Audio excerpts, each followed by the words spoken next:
So hello everyone, you are just watching this video on YouTube channel English Khan Guruji. So guys, today I'm just going to teach you chapter of has and have according to book present perfect tense. So guys आज मैं आपको present perfect tense के बारे में नहीं, आज मैं आपको सिर्फ हैज और हैव का यूज करना सिखाऊंगा कि कैसे हम अच्छे से हैज और हैव का अच्छे से यूज कर सकते हैं। तो गाइज स्टार्ट करने से पहले मैं आपको बताना चाहूंगा गाइज, एक हम्बल रिक्वेस्ट आपसे, अगर आप ये वीडियो देख रहे हो तो लाइक शेयर एंड सब्सक्राइब करना ना भूलें बिफोर स्टार्टिंग। गाइज आज जो मैं आपको हैज हैव ट्रिक बताने वाला हूं वो आज प्रैक्टिस के साथ साथ आप चैप्टर भी करोगे।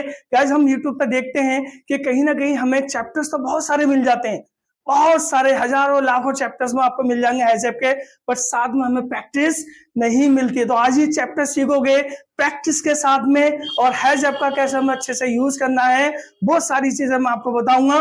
तो गाइज आइए स्टार्ट करते हैं हैज हैव का चैप्टर। तो बताने से पहले मैं आपको बताता हूं कि हैज हैव का यूज हम अच्छे से कैसे करते हैं और उसके साथ में हम कौन कौन सी फॉर्म यूज करते हैं। गाइज फॉर्म जो होती है हमारी वर्ब की टोटल 5 फॉर्म्स होती हैं, बट हैज हैव के साथ में हम जो फॉर्म यूज करते हैं वो थर्ड फॉर्म का यूज करते हैं। हैज हैव के साथ कौन सी फॉर्म यूज होती है?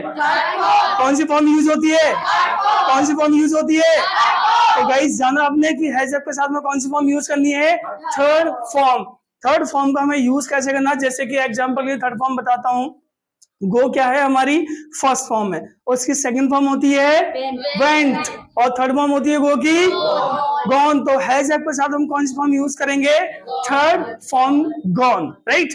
और एग्जांपल प्ले फर्स्ट फॉर्म है, प्ले की सेकंड फॉर्म क्या होती है? प्लेड। कौन सी फॉर्म?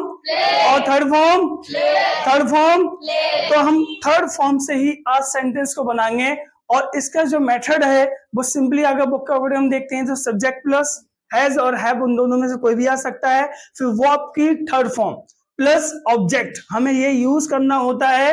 तो इस चैप्टर को हम स्टार्ट करने के लिए जा रहे हैं, तो साथ में एग्जाम्पल, साथ में आपको प्रैक्टिस भी देखने को मिलेगी धमाकेदार। तो आइए स्टार्ट करते हैं। तो फर्स्ट सेंटेंस आपको बोलना है मैं स्कूल जा चुका हूं। कैसे बोलोगे? I have gone to I have gone to school. मैं स्कूल जा चुका हूं। मैं स्कूल गया हूं। कैसे बोलोगे? I have gone to school. अब गाइस देखो, मैंने बोला मैं स्कूल जा चुका हूं या मैं स्कूल गया हूं, यही बेस्ट ट्रिक है कि बच्चे इसी में कंफ्यूज होते हैं कि मैं स्कूल जा चुका हूं या मैं स्कूल गया हूं। ये बोलने की सेंस में दोनों सेंस जो है अलग है। क्या है? अलग है। अब आपको इस पे ही फोकस करना है कि मैं स्कूल जा चुका हूं, और हम बुक के अकॉर्डिंग पढ़ते हैं तो बुक में लिखा होता है चुका है, चुकी, चुके, जहां पर आ जाए वहां पर आपको किसका यूज करना है? हैज और हैव का। बट अब ये सोचिए आप कि हमने चुका है, चुकी, चुकी तो पढ़ लिया, बट ये सेंटेंस कोई एक बोला मैं स्कूल जा चुका हूं तो आप समझ जाओगे, पर मैं स्कूल गया हूं तो इसे कैसे समझोगे? कि मैं स्कूल गया हूं तो यहाँ कंफ्यूज आ जाओगे कि यार ये सेंटेंस को कैसे बनाऊं। तो ये सेंटेंस को बनाने के लिए आपको थोड़ा समझना होगा कि जब भी कोई कार्य हम वर्तमान में खत्म कर चुके हैं, प्रेजेंट में खत्म कर चुके हैं, वहां पर हम किसका यूज करेंगे? हैज और हैव का। देखो आप ध्यान दीजिए, मैं स्कूल जा चुका हूं, यहाँ भी जाने का कार्य खत्म है, और मैं स्कूल गया हूं, यहाँ भी जाने का कार्य खत्म है। सेंस एक ही है, बट बोलने के तरीके हमारे क्या है? अलग हैं। तो आपको इसी चीज को अच्छे से अंडरस्टैंड करना होगा।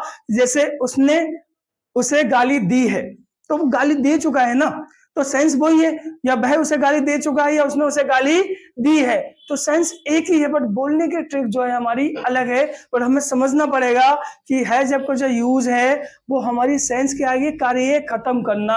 हैव का कार्य क्या होता है बच्चों? कार्य को खत्म करना। जहां पर कार्य खत्म हो गया समझो वहां पर हैज हैव वर्तमान में आ गया। फॉर एग्जाम्पल मैं यहाँ आ चुका हूं। कैसे बोलोगे? I have come here. मैं अमेरिका जा चुका हूं। उसने मुझे गाली दी है। ही हैज अब्यूज्ड मी। उसने तुम्हें बताया है। He has told you. तो टेल की थर्ड फॉर्म होती है टोल्ड, तो ही हैज टोल्ड यू।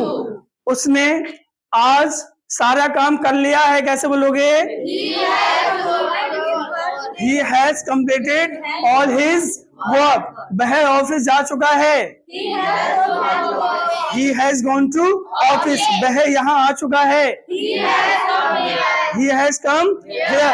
वह यहाँ आया है, he has come here। उसने सुबह का नाश्ता कर लिया है, he has taken breakfast। Simply बोल दो, he has taken breakfast। नाश्ता कर चुका है तो he has taken breakfast। उसने डिनर कर लिया है, he has taken dinner। उसने लंच कर लिया है, he has taken lunch। ये थी सिंपल सेंटेंस की प्रैक्टिस। अब हम सेंटेंस बनाएंगे फॉर नॉट। अब मैटर देखते हैं, subject plus, has a plus, not plus, verb की थर्ड फॉर्म प्लस ऑब्जेक्ट, ये मेथड है। अब इसके अकॉर्डिंग हम सेंटेंस बनाएंगे। जब भी हमें मना करना है, मींस नेगेटिव सेंटेंस बनाना है, तो वहां पर हमें यूज करना होता है नॉट का। तो नॉट में कैसे बनेगा? ऐसे, I have not, he has not, we has not, right, they have not, we have not, I have not, she has not. तो इस तरह से आप सेंटेंस बनाओगे, राइट। तो कैसे बोलोगे सेंटेंस? वह मार्केट नहीं गया है, वह यहाँ नहीं आया है, उसने तुम्हें नहीं पीटा है, he has not beaten you। वह आज ऑफिस नहीं आया है, he has not come to office today। उसने सारा काम कर लिया है, he has completed all work, या he has finished all work, या he has done all work। तो ये सेंटेंस को हम कई तरह से बोल सकते हैं, जैसे उसने कंप्यूटर नहीं खरीदा है, he has not bought या फिर purchased a computer। उसने सुबह काम नहीं किया है, he has not done the work in the morning। उसने अभी पढ़ाई नहीं की है, he has not studied now। उसने तुम्हें नहीं बुलाया है, he has not called you। वह मार्केट नहीं गया है, उसने गाली नहीं दी है,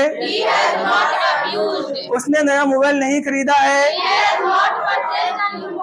तो he has not purchased a new mobile। तो ये थी प्रैक्टिस फॉर नॉट। हमने जब मना करना है तो he has not या I have not करके हम बताएंगे। हम इंट्रोगेटिव क्वेश्चन की बात करते हैं फोर क्वेश्चंस पूछने के लिए, तो वहां पर हमें हमेशा यूज करना पड़ता है। पहले हैज और हैव हमारा फर्स्ट में आता है, उसके बाद हमारा सब्जेक्ट आता है, फिर वर्ब की थर्ड फॉर्म प्लस ऑब्जेक्ट। ये सारी चीजें हम यूज करेंगे। तो हमें जब भी क्वेश्चन करना हो तो कैसे बोलोगे? Have you, like has he, have they, have we, have Ram and Shyam. यहाँ टू नेम्स आ गए तो इसलिए यूज करेंगे। अगर सिंगल नेम होता हम कैसे बोलेंगे? Has Ram, has Shyam, has Gita, has it, right, has she या हैज ही। तो इस तरह से हम यूज करेंगे। अब हैव, दे ज्यादा लोग हैं, सिंगुलर के लिए हैज और प्लूरल के लिए हम यूज करेंगे हैव का, राइट। अब हम क्वेश्चन करेंगे, क्या तुम यहाँ आए हो? Have you come here? क्या तुमने गाना गाया है? Have you sung a song? क्या उसने तुम्हें पीटा है? क्या उसने तुम्हें पीटा है? Has he beaten you? क्या उसने गाली दी है? Has he abused? क्या उसने तुम्हें बुलाया है? Has he called you? क्या उसने तुम्हें आमंत्रित किया है? Has he invited you? क्या तुमने नया मोबाइल खरीदा है? तो has he bought या फिर purchased a new mobile? क्या वे लोग मार्केट जा चुके हैं? Have they gone to market? क्या हम अंग्रेजी सीख चुके हैं? Have we learned English? क्या राम और सीता शादी कर चुके हैं? Have Ram and Sita. अब यहाँ पर दो नाम आ रहे हैं तो हम इसलिए हम यूज करेंगे have Ram and Sita got married. Again repeat करो, has Ram and Sita got married. क्या रवि और किशन पास हो चुके हैं? तो have Ravi and Kishan passed, अब ये यूज कर सकते हैं, राइट। ये थी हमारे सिंपल और फॉर नॉट और फॉर क्वेश्चन की प्रैक्टिस कि हैव का हम पार्टिकुलर यूज कैसे करते हैं। अब आप बताओगे कि हैव के साथ हम कौन कौन से सब्जेक्ट का यूज करते हैं? आई का और तो आई हैव के साथ हमेशा हम यूज करेंगे आई का वी, दे और यू। जैसे आई हैव मना करोगे आई हैव नॉट, क्वेश्चन करोगे हैव आई। जैसे क्वेश्चन करते हैं हम तो have you, have they, have we, have Ram and Shyam, ऐसे आंसर दोगे। तो I have not, we have not, they have not, Ram and Shyam have या Ram and Shyam have not. इस तरह से हम पूछते हैं थर्ड पर्सन में यूज करना है। हैज के साथ में कौन कौन से डूर यूज करते हैं? He, she, it, any name और any name, like he, she, it और किसी का नाम। जैसे he has, she has, it has, Ram has, Sita has. ऐसे मना करोगे तो he has not, she has not, it has not, Ram has not, Sita has not. तो इस तरह से हम किसकी प्रैक्टिस करते हैं? हैज और हैव। तो आज जो मैंने आपको बताया है हैज और हैव का हम अच्छे से कैसे यूज कर सकते हैं विद प्रैक्टिस के साथ। गाइज अगर वीडियो अच्छी लगी है तो don't forget like, share and subscribe. Thank you to all.